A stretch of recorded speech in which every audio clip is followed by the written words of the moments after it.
Saudações, sou Carlos Oliveira e mais uma vez estamos aqui para apresentar mais uma aula da nossa matéria de homilética do nosso curso de teologia. Essa é a terceira aula de homilética. Nós já tivemos duas aulas anteriores que nós falamos muito a respeito da etimologia, das regras básicas da homilética, dos fundamentos principais da homilética em todos os aspectos, tanto na área da teologia como também na área da ciência secular, dos estudos seculares. E hoje nós iremos dar mais ênfase propriamente a algumas particularidades fundamentais da homilética. Eu convido você que ainda não está inscrito, mas acompanha essa aula, que se inscreva em nosso canal, que acompanhe as nossas aulas desde o início, as primeiras matérias, até o final, até todas as aulas que nós apresentamos aqui no canal. Nosso curso de teologia, ele é um curso completamente livre de sistemas religiosos, podemos dizer assim, porque o intuito justamente é apresentar conhecimento, apresentar uma informação que seja capaz de trazer a você que nos assiste, trazer a você que acompanha nossas aulas, esclarecimento bíblico de fato, e não meramente informações para enriquecer sermões ou simplesmente informações para enriquecer ideias religiosas. Nosso intuito é falar teologia como ciência, teologia como algo libertador e não como algo que aprisiona. Isso eu sempre bato na tecla em nosso curso teológico. E nós vamos continuar com a nossa matéria de homilética, de onde nós paramos anteriormente na aula número 2. E se você não acompanhou as aulas anteriores, aqui no card, que vai aparecer aqui em cima em algum ponto do vídeo, você pode clicar no card e acompanhar as aulas anteriores, não só de homilética, como também das aulas que já foram gravadas, tanto na parte da teologia prática, na parte da teologia histórica, na parte da teologia bíblica e, claro, na parte da teologia sistemática. Tá joia?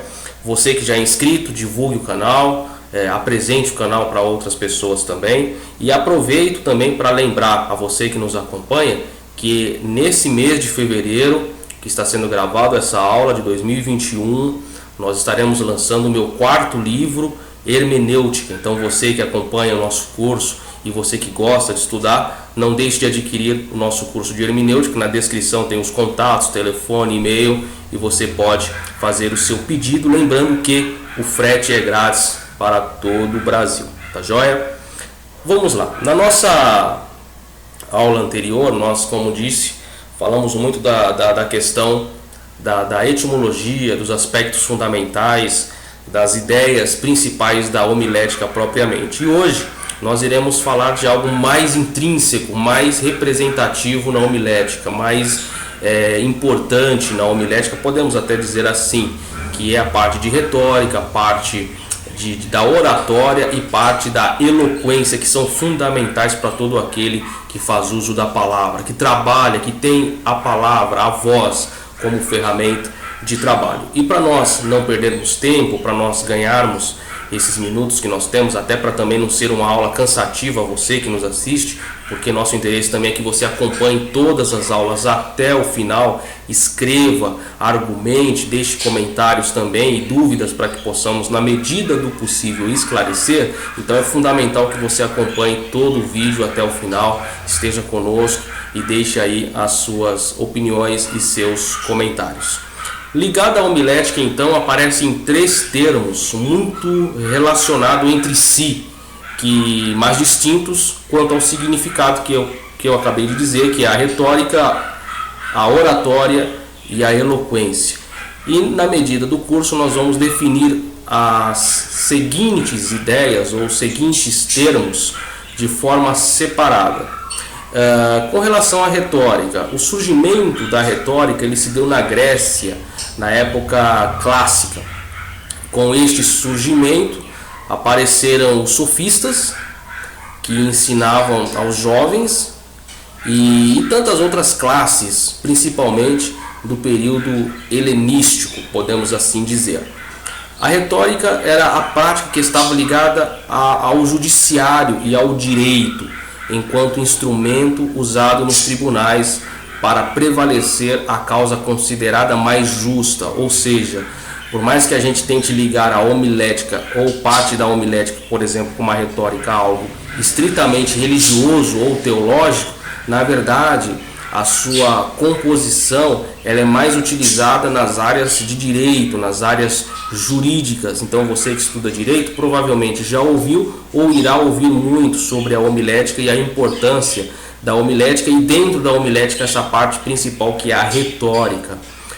O triunfo e desenvolvimento da retórica só foram possíveis com o triunfo da instituição democrática nas cidades antigas, e nós falamos sobre o surgimento dessa democracia no vídeo anterior. Então no card acima você terá a oportunidade no vídeo de número 2 do nosso curso de homilética, então você pode verificar depois referente à questão da democracia, do surgimento, de como surgiu ou onde surgiu, ou até mesmo fazer uma pesquisa básica, vamos dizer assim, referente à democracia. Então a retórica ela tem essa premissa, essa importância.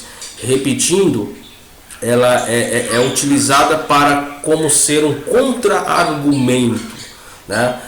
Como se fosse algo fundamental para um esclarecimento de determinada ideia, de determinado posicionamento, de determinada instituição ou de determinado, digamos, caráter referente a algo que tenha sido feito, realizado ou dito.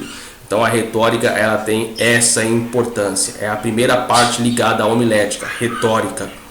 Segundo ponto que nós podemos citar aqui é a eloquência. E a eloquência ela é muito expressada principalmente no meio religioso, igrejas pentecostais usando o termo eloquência, e vocês verão que é utilizado esse termo eloquência em algumas instituições de forma muito equivocada, né?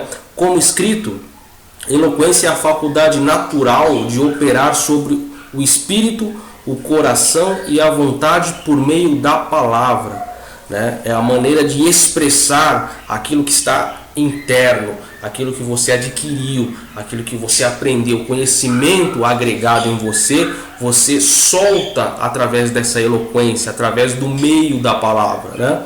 E a eloquência ela não está ligada somente à palavra diretamente. Como vocês podem ver, ela também está presente nos gestos, nos olhos, na maneira como você olha, enxerga, direciona o seu olhar, e inclusive até no silêncio, porque o silêncio ele também fala. Por exemplo, você está ministrando e de repente você dá aquele stop, aquela pausa, aquele silêncio.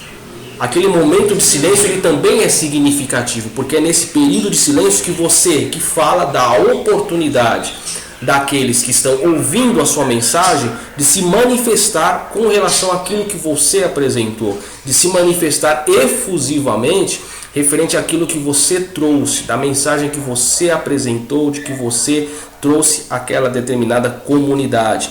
Então o silêncio é uma oportunidade de dar àqueles que nos ouvem a condição, a forma de exteriorizar aquilo que eles sentiram a partir do momento da palavra que você transmitiu. E nos meios pentecostais, como eu havia dito anteriormente, costuma-se, e isso é um erro muito grande, confundir eloquência com voz alta, com fala rápida ou até mesmo com gritaria. E eloquência não tem nada a ver com isso. Eloquência não é gritar, eloquência não é falar rápido, eloquência não é falar em tom alto. Eloquência é simplesmente o fato de você falar bem, convicto daquilo que você está dizendo, convicto daquilo que você está apresentando. Falar de maneira que a pessoa que te escuta, ela vai compreender a mensagem que você está ministrando. Isso é uma eloquência clara, real e positiva, e não gritaria, e não falar alto, e não ficar falando palavras de forma com muita velocidade. Não tem nenhuma relação essa questão de eloquência em consonância com o falar alto, gritar ou falar rápido. Como eu disse, né, da questão da eloquência, ela é uma força, como está escrito no nosso slide, força da palavra. E a força da palavra, ela está ligada diretamente à convicção da palavra, a certeza daquilo que você está falando, a certeza daquilo que você está afirmando diante das pessoas que te escutam. Essa é a medida pelo efeito que causa aos ouvintes. Ou seja, a eloquência, quando ela é apresentada de forma ordenada, ela tem esse efeito nos seus ouvintes. Ela tem o efeito de trazer certeza, o efeito de trazer convicção, o efeito de trazer garantia, o efeito de trazer propriedade àquilo que você fala, dando aos ouvintes a certeza de que eles, olhando para você e ouvindo a sua mensagem, vão dar crédito, vão credibilizar aquilo que você está ensinando. Então essa é a importância da eloquência, e isso é uma eloquência de verdade. Eloquência não tem nenhuma relação com gritaria, com barulho, com falar rápido. Isso não é eloquência, tá joia? Seguindo adiante, nós falamos de retórica, vamos só dar uma pincelada de retórica e depois falamos de oratória, que nós ainda não falamos. Então, a retórica é a arte de usar uma linguagem para comunicar de forma eficaz e persuasiva. E quando eu falei sobre direito, eu associo muito a ideia do direito com a persuasão. Um bom advogado é aquele que consegue persuadir, aquele que consegue provar através da palavra fatos que na concepção de muitos podem ter sido errados. Ele mostra o certo, mesmo tendo uma ideia de que aquilo que foi feito pelo seu cliente ou por quem quer que seja tenha sido errado. Então ele usa o argumento da retórica como uma base persuasiva para apresentar sua tese, e que a sua tese seja suficientemente persuasiva àqueles que estão escutando.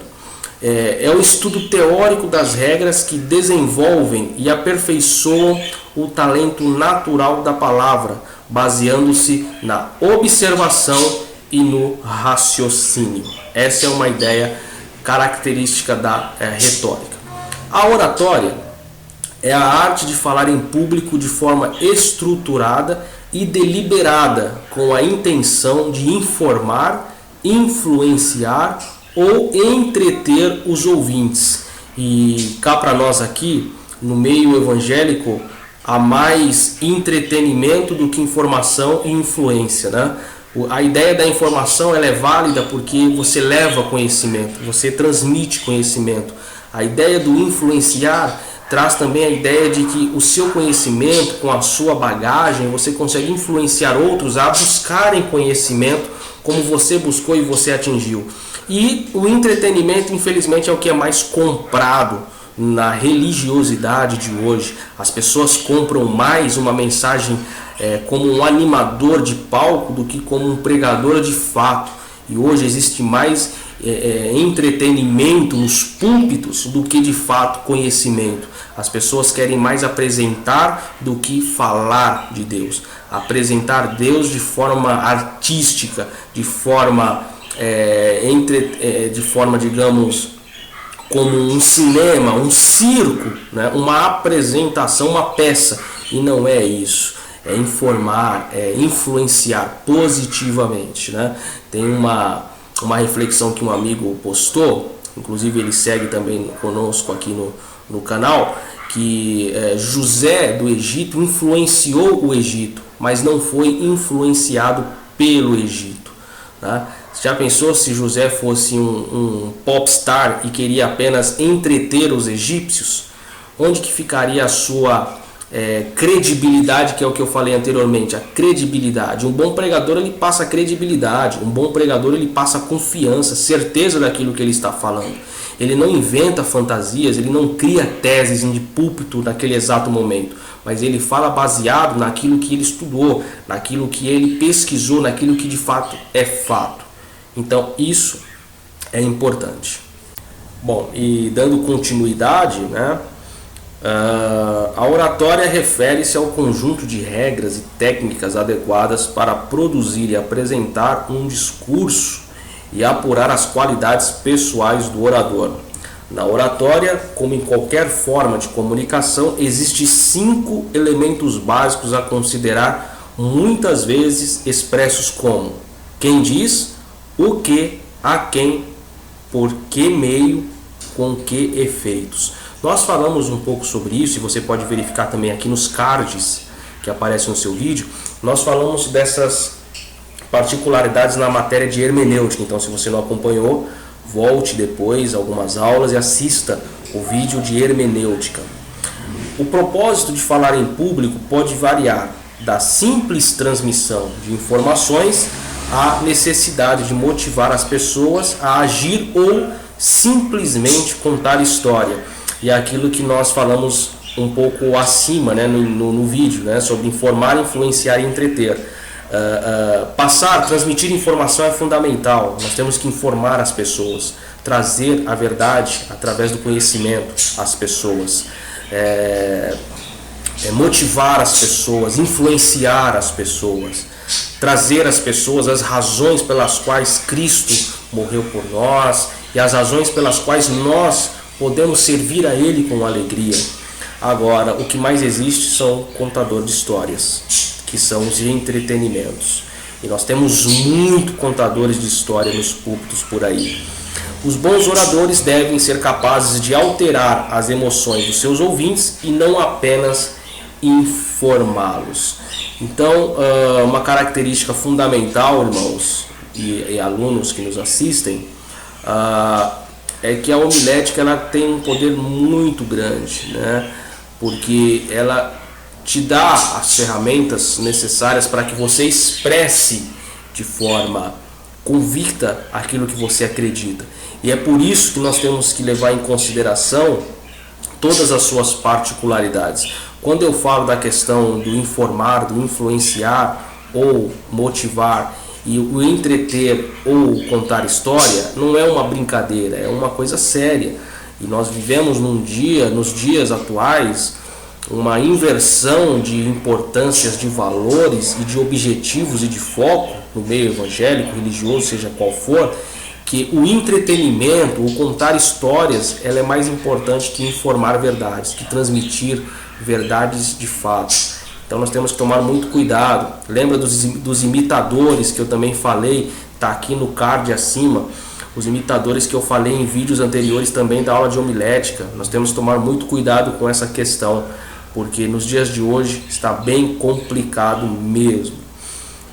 A eloquência que nós falamos, vamos falar um pouco mais, é a capacidade de proferir bons discursos, e eu coloquei aqui 4 posicionamentos importantes, né?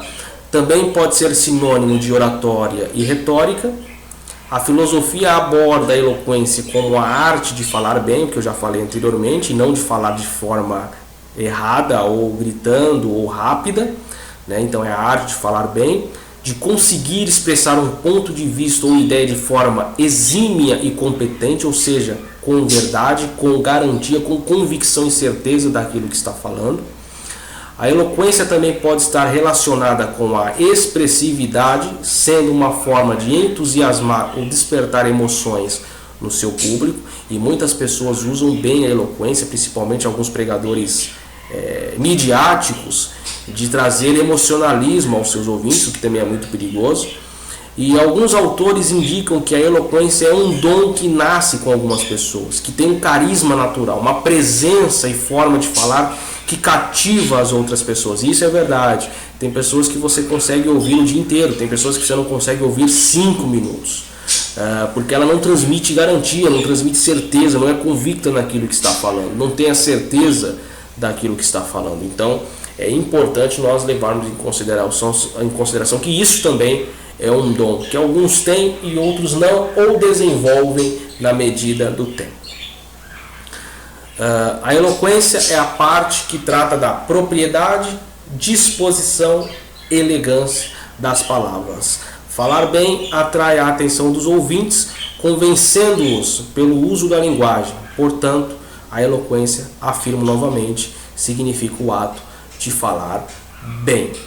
Então nós encerramos aqui a nossa terceira e última aula de homilética, na parte da teologia prática ou interpretativa, que vai de exegese, homilética, hermenêutica, uma teologia inicial, que é o método dos estudos da Bíblia, que também está inserida nessa parte, E nós vamos dar continuidade aí nas demais aulas sobre teologia histórica, teologia bíblica e sistemática. E peço a você que continue acompanhando os vídeos, tendo dúvidas, nos encaminhe. Nós temos um grupo no WhatsApp, o telefone está aqui na descrição, dos alunos do curso. Você que já é inscrito, como eu disse, divulgue. Não é inscrito, se inscreva para valorizar o nosso canal, incentivar o nosso canal cada vez mais.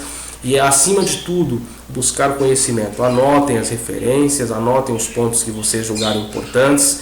Aqueles que fazem parte do grupo do WhatsApp recebem essa apostila, esse slide que eu apresentei, para que vocês possam continuar não só estudando através dos vídeos, mas também do material que você pode imprimir e usar na sua igreja, no seu seminário, no seu curso. Essa é mais uma parceria da editora Educação Cristã, e aqui estão os meus livros. E lançando o próximo livro, se você não adquiriu ou não tem nenhum dos meus livros, entre em contato para adquirir o seu livro também. E uma parceria também com a Fundação Carlos Oliveira, que viabiliza essa condição de apresentarmos as aulas do nosso curso de teologia.